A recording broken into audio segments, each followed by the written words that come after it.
মাঝরাতে খাবো চা। মাঝরাত নয়, কিন্তু রাতই 10টা বাজে। লেমন হানি টি আর সাথে গরম গরম সিঙ্গাড়া, সেটাও আমাদের পুজো স্ন্যাক্সের সিঙ্গাড়া।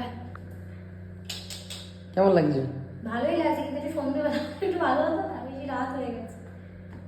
ঠিক আছে, তাও খাবোই। সন্ধ্যাবেলা তো ছিলাম না, হ্যাঁ কাজে ব্যস্ত ছিলাম। চাটা দারুণ আছে। আমি বানিয়েছি কিন্তু। হ্যাঁ, আমি বানিয়েছি লেমন হানি টি। কেমন লাগছে আমার কিচেনটা? যদিও এখন তো গোছানো হয়নি, একটু দেখি না ঘুরি এগুলো পুরো গোছাতে হবে। জিনিসপত্রগুলো যেগুলো আছে সব ওপরে তোলা আছে, সুন্দর করে সাজাতে হবে ক্রকারি দিয়ে। ভালো লাগে। তারপর একটু আস্তে আস্তে ব্লগ আসবে। তারপর আপাতত গুড নাইট।